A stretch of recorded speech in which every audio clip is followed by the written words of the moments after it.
Hello everyone, welcome back to little explorers. आज के session में हम डिस्कस करने वाले हैं एनसीईआरटी क्लास 7 हिंदी बसंत भाग 2 चैप्टर नंबर 10 अपूर्व अनुभव के प्रश्नों के उत्तर।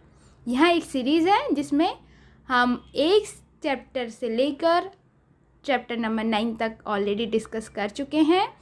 आपको ये सीरीज़ देखने के लिए सबसे पहले आपको लेसन को रीड करना है और उसके बाद आप ये वीडियो देख के अपने प्रश्नों के उत्तर जान सकते हैं। तो स्टार्ट करते हैं। प्रश्न नंबर 1, यासुकी चान को अपने पेड़ पर चढ़ाने के लिए तोतो-चान ने अथक प्रयास क्यों किया? लिखिए। उत्तर, यासुकी चान को पोलियो था, इसीलिए वह किसी भी पेड़ पर नहीं चढ़ सकता था और दूसरे बच्चों को देखकर वह मन ही मन उदास रहता था। उसके अंदर आत्मविश्वास को जगाने के लिए और उसका हौसला बढ़ाने के लिए तोतो-चान ने उसे पेड़ पर चढ़ाने का अथक प्रयास किया। प्रश्न नंबर 2, दृढ़ निश्चय और अथक परिश्रम से सफलता पाने के बाद तोतो-चान और यासुकी चान को अपूर्व अनुभव मिला।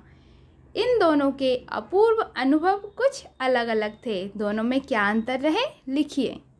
उत्तर, सफलता पाने के बाद दोनों के अनुभव अलग अलग थे। एक और जहां तोतो-चान यासुकी चान को पेड़ पर चढ़ाने के बाद एक विजय की खुशी को अनुभव कर रही थी, उसे लग रहा था कि उसने एक असंभव कार्य को संभव करके दिखा दिया है, तो दूसरी ओर यासुकी चान वह कार्य करके खुश था जिसकी उसने अपने जीवन में कल्पना भी नहीं की थी। प्रश्न नंबर 3, पाठ में खोज कर देखिए कब सूरज का ताप यासुकी चान और तोतो-चान पर पड़ रहा था। वे दोनों पसीने से तरबतर हो रहे थे और कब बादल का एक टुकड़ा उन्हें छाया देकर कड़कती धूप से बचाने लगा था। आपके अनुसार इस प्रकार परिस्थितियों के बदलने का कारण क्या हो सकता है?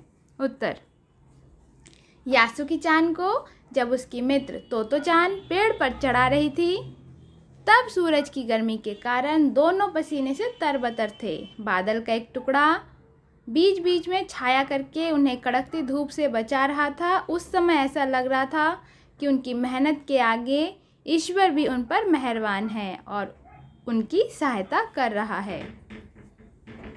प्रश्न नंबर 4, यासुकी चान के लिए पेड़ पर चढ़ने का यहाँ अंतिम मौका था। इस अधूरे वाक्य को पूरा कीजिए और लिखकर बताइए कि लेखिका ने ऐसा क्यों लिखा होगा।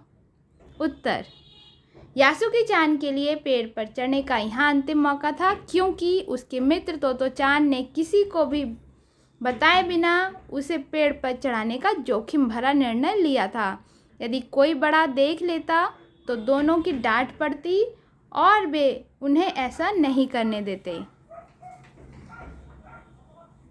पाठ से आगे। प्रश्न 1, तोतो-चान ने अपनी योजना को बड़ों से इसीलिए छिपा लिया था कि उसमें जोखिम था। यासुकी चान के गिर जाने की संभावना थी, फिर भी उसके मन में यासुकी चान को पेड़ पर चढ़ाने की दृढ़ इच्छा थी।